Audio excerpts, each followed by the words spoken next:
Di ba meron ka sinabi na player ko, sumot ka na ng sumot ka na sumot. Wala po, Mr. Chair. Huwag ka magsisinungaling dito dahil hindi na magsisinungaling yung player ko. Dahil nung nandun sa harapan ng bench ninyo, sinabihan mo yung isang player ko, sige na, sumot ka na sumot. You know, I don't mind my team losing eh. Basta fair and square.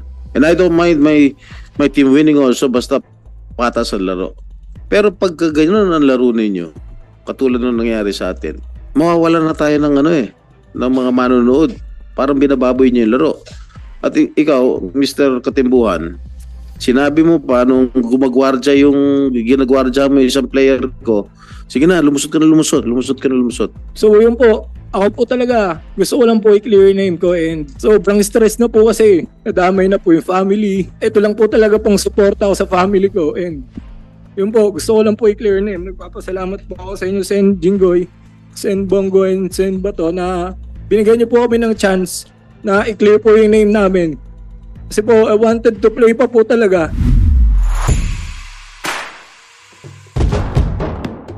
Nandito ba yung coach ng Juan Monte? Yes, Mr. Chair, dito po. Saan? Dito po, Mr. Chair. Mr. Chair. Yung isang player mo, yung Katimbuhan. Nandito din po, Mr. Chair. Open mo dyan.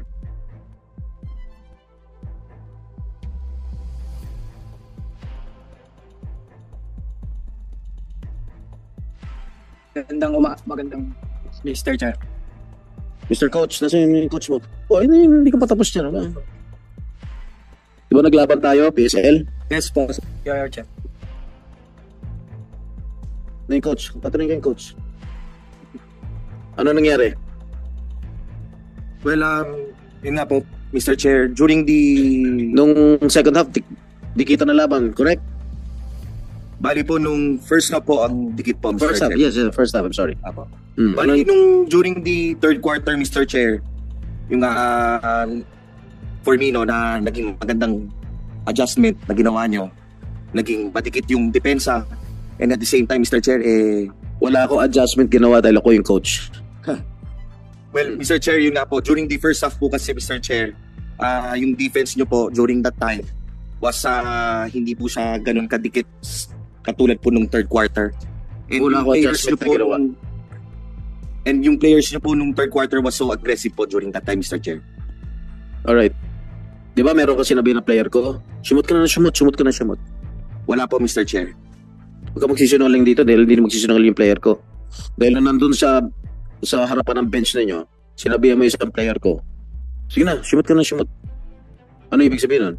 Mr. Chair, wala po ako sila. You know, I don't mind my team losing eh. Basta fair and square. And I don't mind my team winning also, basta patas ang laro. Pero pag ganyan ang laro ninyo, katulad ng nangyari sa atin, mawawalan na tayo ng ng mga manonood. Parang binababoy niyo yung laro. At ikaw, Mr. Katimbuhan, sinabi mo pa nung ginagwardya mo yung isang player ko, sige na, lumusot ka na lumusot. Bakit? Wala po akong sinabi, Mr. Chair. Alam mo, pag hinarap ko sa yung player ko, baka hindi ka na makaalis dito. Wala po akong sinabi, Oh. Mr. Chair. Ang nangyari lang po nung game po natin is okay naman po yung depensa namin and kumbaga po kung may naririnig po siya, kumbaga sidewar po, kumbaga sa basketball naman po hindi po natin kumbaga sidewar po pero wala po akong sinabing mag-shoot ka. Bumabantay po. Dapat-drive mo nga sa harapan mo eh. No po, Your Chair, dumidepensa po ako. And yung may mga game plans po kami, Your Chair, na doon po kami nag-i-stick. Kasi po, based on scouting po namin, Your Chair, yung team nyo po ng San Juan is po talaga, deadly po talaga siya sa labas. So may mga tendencies po na pinag-aralan po kami na mas maganda po siguro na yung game plan namin is more on driving po kayo and i-kick out na lang po and malilis din po yung time para po dun sa execution po. Pero mo, yung first half ticket, tapos yung third and fourth quarter lumayo.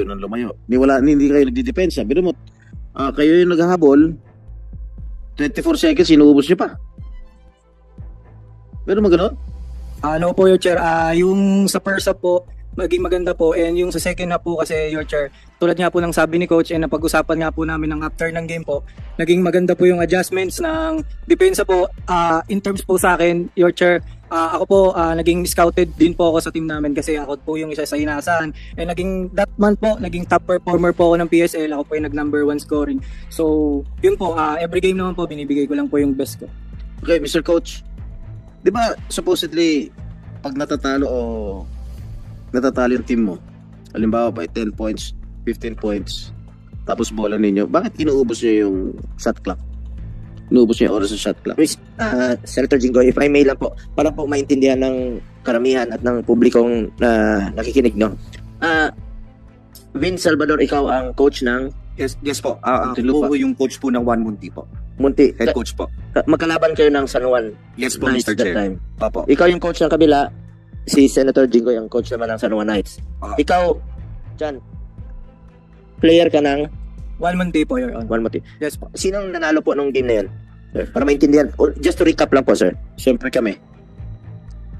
Ano po yung aligasyon sa kanila na Well, pinatira niya yung according to my players na I'm very confident na hindi naman sila magsisinungaling sa akin. Yung coach, yung sinabihan niyo sa player ko na sumot na sumot. Okay?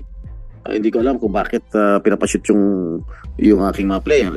At ito naman, itong gwardiya ni Ginoong Katimbuhan, sinabi, sige na, mag-drive ka na sa harapan ko, mag-drive ka na sa harapan ko. hindi mo nagustuhan kahit pinashoot yung team mo. Dahil, alam mo na ba, nawawala yung essence ng correct. laro, nabababoy. Nakakababoy ng ano. Ang result po, anong result? We all love the sport, no? Kailangan huwag na lang babuyan. Kasi itong mga bagong mga players natin, mga bata, siyempre gusto nilang ang dream nila, mapunta sila sa PBA, tapos gano'n ang klaseng laro. Huwag naman gano'n. Go ahead po. Sa Hindi akin naman naman, sir, coach. Di ba pag naghahabol ang team, kahit sinong team naman dito, pagka lamang 10 kalaban mo, 15 kalaban mo, di ba? Siyempre maging aggressive ka, hindi mo ubusin ng shot clock, hindi mo ubusin 24 seconds na shot clock, correct? Yes, Mr. Chair. Ba't inuubos nyo?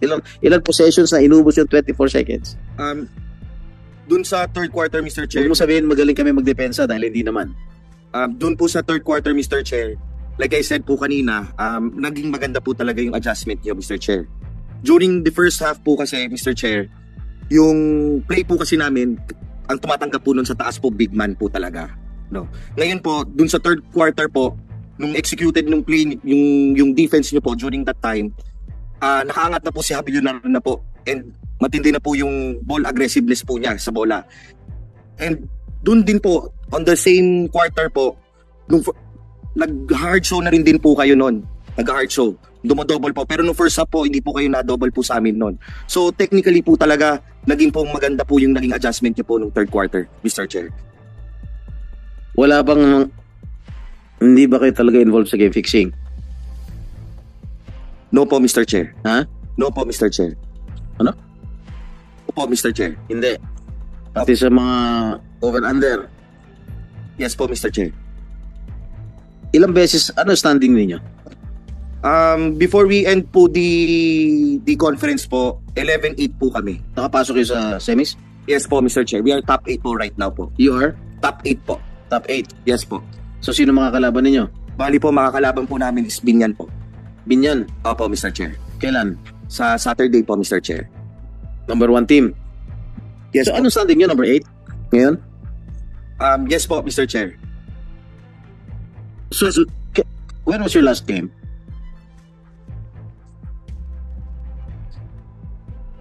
Monday po, Mr. Chair. Sino na kalaban ninyo? Escobets po. Nanalo kayo? Opo, Mr. How Chair. many points? Around 6 points po, Mr. Chair. Alright. So, sa Monday may laro kayo? Sa Saturday po. Saturday. Opo, Saan? sa Binyan po. Binyan. Yes, Gusto mo Mr. sa Binyan?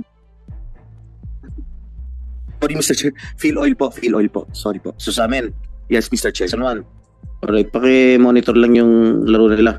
Although, masyado malakas kasi yung kalaban nila eh.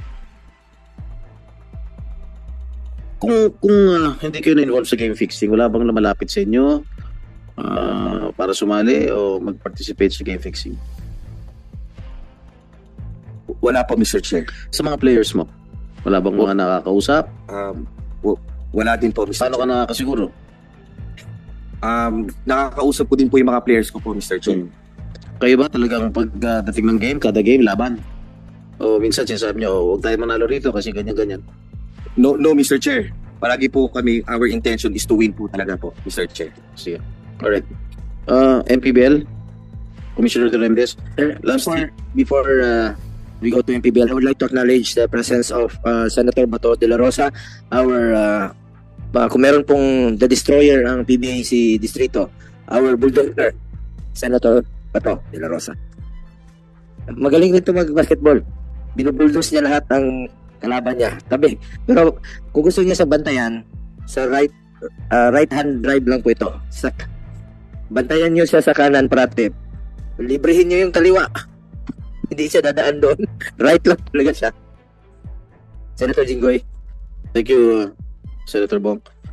Commissioner Duremdes, during the last hearing, when you were absent, your legal officers, sino ba yun nandito? Your Honor, si Joe Ramos. Yeah. Is he here? Yeah, he submitted a list of several players who were tagged or suspected of participating in game fixing. And there are at least, how many? 20? 47? 47 players that are suspected in participating in game fixing. And I've seen in social media posts that some of the players here are included in the next MPBL season. Why is that so? Good morning, Mr. Chair, Senator Bongo, and Senator Bato, and Senator Jinggoy. Yung 47 list namin, they were given a chance to make an appeal through letter, and some out of 47, parang 17 lang po nag-appeal formally to us. So yung iba, pinasent namin sa committee, and then tingnan namin yung appeal nila. Pinasent namin sa founder namin, and then some were being approved by the committee na makabalik po sa season na to. Kasi itong yung sinabit nyo na listahan, the list that you submitted before this committee, meron red card. Meron pa ba ibang kulay? Yellow. Yung mas mababaw yellow, no? Yes po, Ito Senator. red card na. So ibig sabihin, matindi itong participation dito sa game fixing. Kung naka-red card na. What is the difference between yellow card and red card? First, Your Honor, meron po kaming integrity service provider, which is a sports radar. Yan pong one of the basis namin kung yung certain game or yung team na yun ay merong game manipulation for that day, for that game itself. And then saka namin umpisan yung investigation. And mabibigyan po sila ng yellow card, serve as a warning and final warning kung the next game or the following games na meron sila. And yun ang nabanggit na natin kanina, yung eye test. Nakikita talaga minsan sa game yun, most of the time. For example, yung player, inaward ng 2 free throws. Ito, wala na itong depensa eh. 2 free throws, and na-miss niya pareho, pero nagka-violation yung second free throw, bibigyan pa siya ng pangatlo, and the third time, air ball. So, bihira ata yan. So, yun yung mga nakikita natin minsan. So, biniisa na namin ng red card po yun. Nung inisyohan nyo, ito mga 47 players na tumasa sa yellow card to? Yes, po yun. So, may warning na? May warning na po. So, na-determine nyo na umulit ito kaya may red card. Tama ba? Yes po. Alright. 17 players have already appealed. What was the result of the appeal? Did you consider them to play again sa next season? Ang iba kasi, Your Honor, ano lang sila, yung mga players kasi hindi naman sila key player. Gaya ng sasabi natin, mga scorer talaga. Yun talaga minsan nakikita mong disparity dun sa stats. And then yung iba nakikita namin sa minutes, hindi naman talaga masyadong pinapalaro. So, pilihan ka niya maglaro?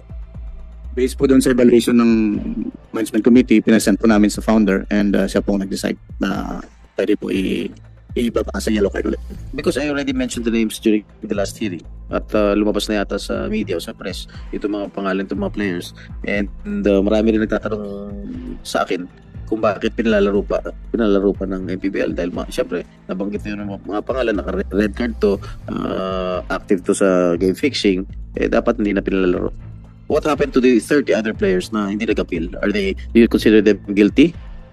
Your Honor, first, tatlo lang muna yung tatlong players lang yung na-downgrade sa yellow card. And the rest kasi yung di nag-appeal. Di pa namin sila personally kinakausap. Actually, yung mga nakausap na namin, yung mga nag-appeal muna. So, ito naman yung mga remaining na naka-red card under investigation po sila. Itong katimbuhan, ito, Bacolod ka ba dati?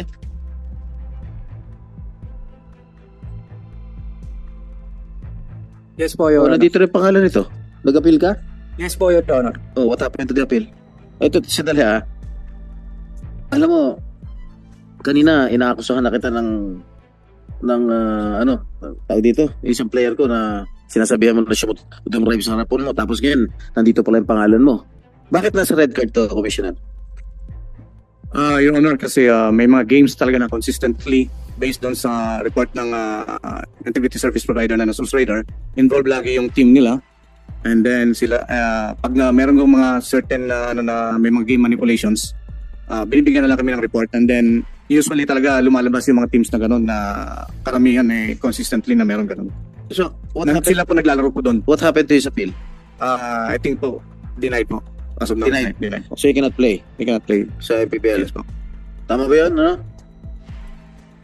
Your Honor, ang sagot lang po ng MPBL po sa appeal ko po is na-receive po nila and wala pa po kung na-receive po ulit na letter from sa kanila na kung ano pong nangyari. Yun po. Thank you po. Ito, mismo na yung commissioner nagsasabi na you're not eligible to play anymore sa next season. Opo. Your Honor, thank you po sa pag-invite din po dito na kasi po ako, I want to clear my name po. Actually po, nakaka-stress po and syempre po sa family namin super affected. And syempre po yung basketball, mula po nung bata po ako, ito na po yung gusto ko Tsaka pinangarap ko. Tsaka bata pa po ako, gusto ko po maraming marating. And yun nga po na syempre yung basketball po, ito yung unang sinusuporta ko po sa anak ko at sa family ko po. So hindi ko po kayang gawin yung mga allegations po na ganyan na mga ina-accuse po sa akin or sa yung sa ibang players. Sa akin naman po, gusto ko lang po liwanagin po talaga na hindi po ako involved dyan na naglalaro lang po ako para po talaga sa family ko and as a player po, ginagawa ko lang po yung trabaho ko sa loob ng court kung ano pong game plan, kung ano po yung decision ng coaches. So, sa akin, nandito ako para hindi ako mahiya. Gusto ko talaga po i-clear yung name ko and gusto ko po maglaro. Yun, kumbaga po, gusto ko po talaga maglaro kasi po katulad nito po sa PSL. Sa PSL po, nagka-issue po yung team namin. So, hindi po ako nahihiyang humarap po or what. Umarap po ako dito para to clear and pinatunayan ko po sa PSL na kaya ko po and to prove myself talaga na hindi po ako involved dyan, na masaya ako sa PSL, nabigyan po kami ng chance and second chance po na makalaro and ma-showcase ko po yung talent ko po na nag-number 1 scoring nga po ako ngayon this PSL. So, ayun po yung, kumbaga, ayun po yung lakas ng loob ko po para humarap po sa mga ganito. Yun lang po, Your Honor. Maraming salamat po, pasensya na po. Alright. Sa mga nabanggit ko mga pangalan, yung 47 names na binigay sa akin ng MPBL, meron bang mga kasama rin dito sa Juan Monte? Yes po, Your Honor. Sino? Si Harold Alboreda po and Excuse me, sino? Harold Alboreda po. And Nandyan, Arboleda. Did you appeal? Did you appeal? What happened to the appeal? Nag-appeal? Nag-appeal po sila. Pero denied pa rin po. Denied. So, you're not eligible to play sa MPBL because of the red card. Ha? Lumapit ka. Lumapit ka.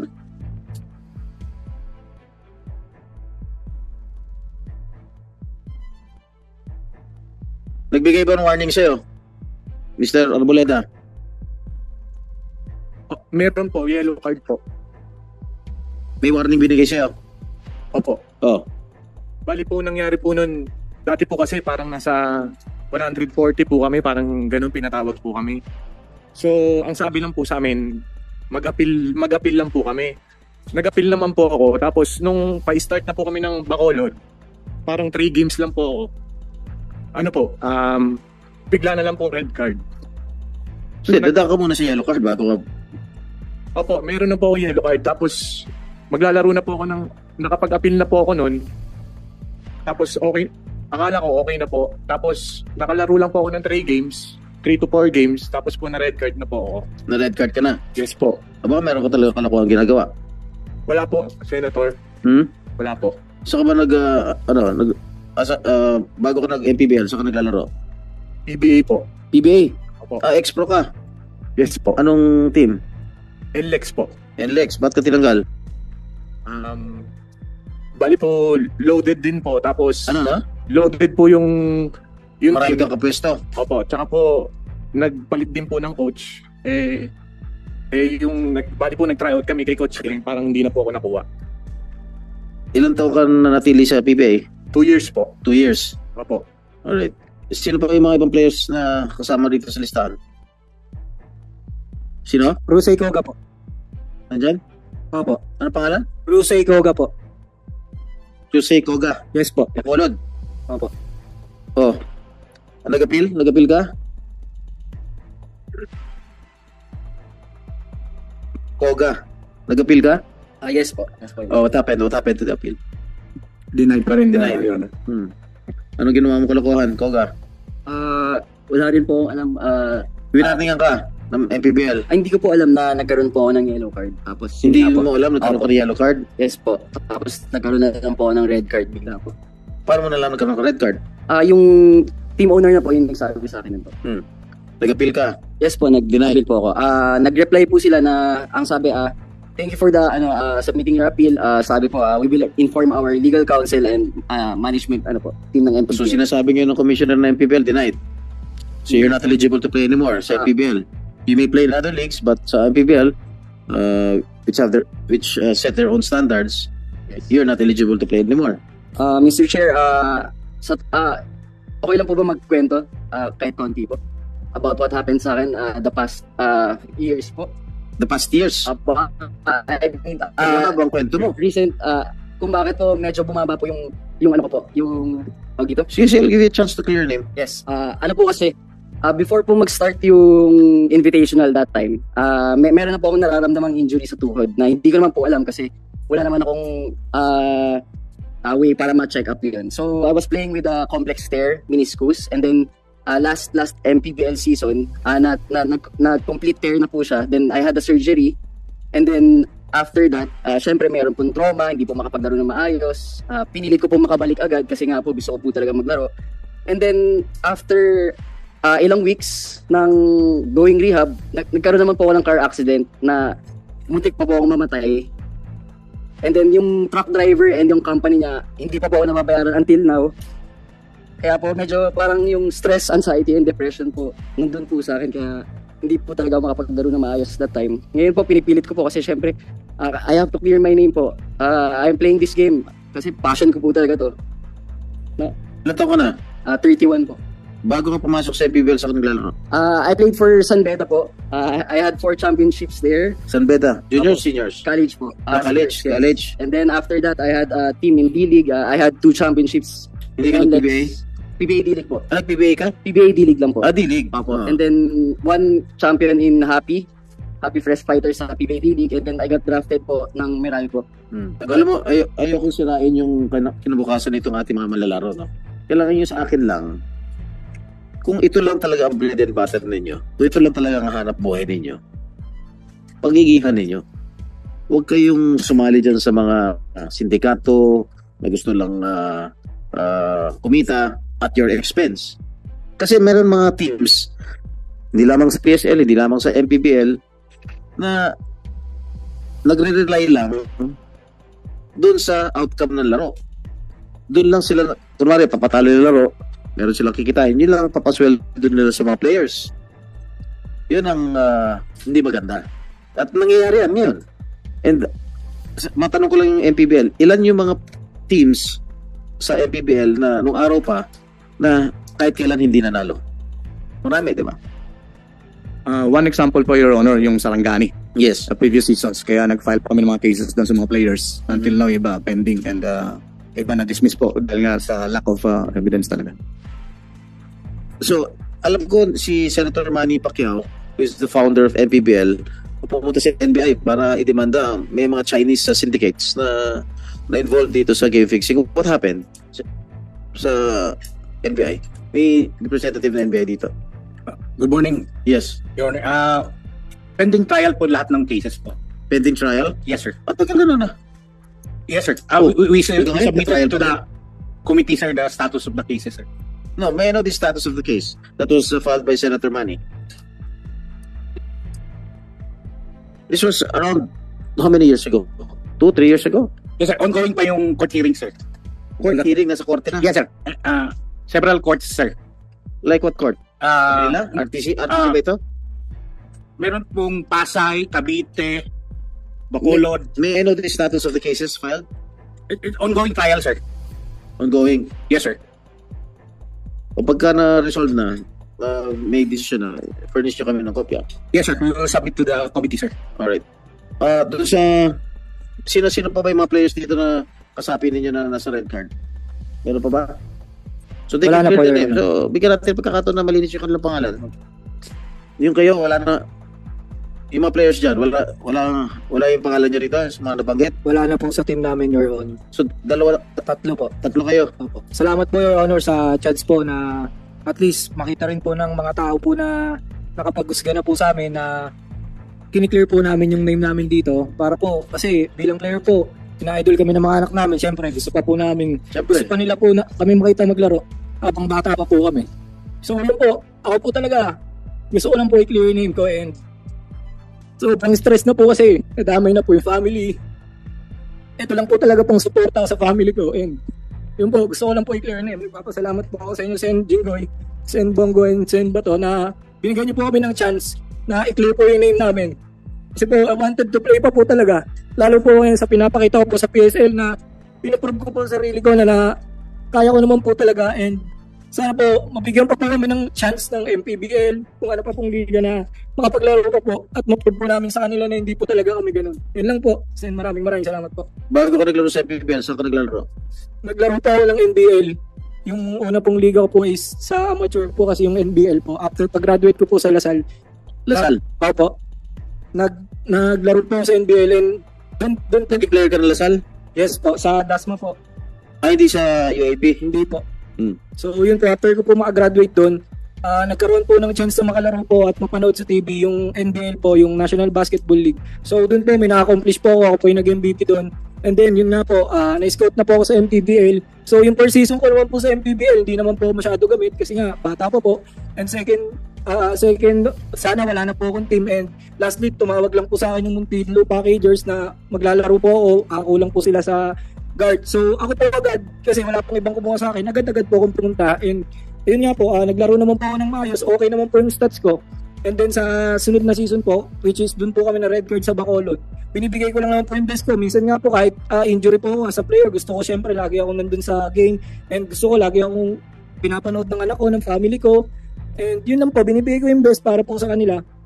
So sana po, nakikiusap po ako sa MPBL na sana po bigyan niyo po ako, yung iba po, ng second chance po para makalaro pa po. And ako po sa sarili ko, pinatunayan ko po dito sa PSL kaya sobrang thankful po talaga ako sa PSL na binigyan po kami ng chance. And maganda po yung pinakita namin na sa second round po kami ng playoffs po. Sana po, yun lang po, mabigyan po kami ulit ng second chance po. May nag-recruit Maraming pa siya, salamat may kumukuha sa'yo sa any team sa MPBL? Yes po, Sen. Sa sino? Double po. Kinukuha ka? Yes po. Nasa lineup ka na? Hindi po ako ma-line up kasi po inaantay po yung kung ano po mangyari sa appeal ko po. Kaya po gustong-gusto ko rin po talaga pumunta dito. Yeah, naka-red shirt. So, kasasabi lang ni Commissioner Kenneth na he's not eligible to play sa MPBL next season. At at any rate, kausapin nyo siguro si Commissioner Durendes o yung mga officials ng MPBL, especially si Senator Manny, explain it to him kung ano talaga ang ano. Because I do not want to destroy your future. Sa totoo lang, John, very passionate po ito si Senator Estrada sa laro, no? Lumilipad pa yun, nanonood, nagko-coach ng team. Ganun niya kamahal yung team niya, yung liga, yung thrill ng laro. Ganun rin po ako, kahit saan pupunta ng Antipolo, manood lang ng PBA, kahit saan po. Then, masarap manood ng laro na alam mong laban talaga, lalo yung mga down the wire. Yes po. May isang tanong lang ako sa'yo. Kung sakaling kukunin ka ni Coach Jinggoy, willing ka maglaro sa team niya? Yes po. Siyempre, isa pong magandang Tingin mo, magaling siya na coach, motivator? Yes po. Sana po, mapagbigyan din po ni Sen na makapaglaro po ako sa kanya. Sa kanya po mismo, sa harap niya po, ipoprove ko po na wala po akong ganyan. Ayusin mo muna yung red card mo, baka sakali. Kasi nakikita naman po ni Sen paano po ako maglaro sa PSL. So, nakikita niya po na pinuprove ko naman po sa sarili ko. And sana nga po yun, pinapakiusap ko po sa MPBL, kay Senator Manny, sa founder, kay Commissioner Kenneth, kung lahat po sa inyo na sana po mabigyan pa po ako ng chance. And Ano ba height mo? 5'10 po. 5'10"? Opo. Ano laro? 1-2. 1-2 po. Puno na kami. Ikaw, Harold Arboleda, ikaw, willing ka maglaro sa ating Senator Coach? Kung magbibigyan po ng pagkakataon po. Ano height mo? 6'2" po. Ano laro? 3, 4. Kahit ano po. Okay, tamo, kahit ano lang, makalaro lang sa sa'yo. ha? Pwedeng uno, ha? All around po. Ha? All around. Hindi, ano laro mo dyan sa Monte? Minsan po nagpo-point guard, minsan nagpo-4. Card, 6, ano ka? Anong height mo? 6'2" po. 6'2". Nag-uuno ka. Ay, puno na rin kami. Emergency lang po. Ikaw, Russell, Ryusei, Koga. Yes po, Mr. Chair. Lalo na, uno lang siguro laro ka niyan. 1 and 2 po. Oh, well, puno na talaga. Sa reserve na lang po. Sen. Kita mo, ganun ka nila hinahangaan na Hindi, coach, no? pero seriously speaking, itong tatlo na kasama dito sa red card na sinabit ng MPBL dito, alam nyo, ang gawin ninyo, kausapin nyo na, and you air your side, sumulat kayo that you're not involved in any way sa game fixing, yung over-under, point shaving, or kung ano-ano man yung mga kasapi dyan sa game fixing. Sigurado ba talaga kayo na hindi kayo kasangkot o kasabot din sa mga sindikato? So kami kumakausap sa inyo kasi meron mga players dyan na mismo, mga players mismo ang nag-head ng sindikato. Hindi ko na sasabihin ko sino. Alam na ni Commissioner yan, nag-uusap kami. Di ba kayo kinakausap? Since Wala po. naglalaro pa sa UAP anong araw tsaka NCAA. Wala po, Your Chair. Sigurado kayo? Yes O, po. kausapin nyo na lang yung mga opisyalis ng MPBL baka sakaling ma-reconsider ang kanila decision because that is beyond my control anymore. Kami nag-imbestiga lang dito ng game fixing. Maraming salamat po, Your Chair. Maraming salamat.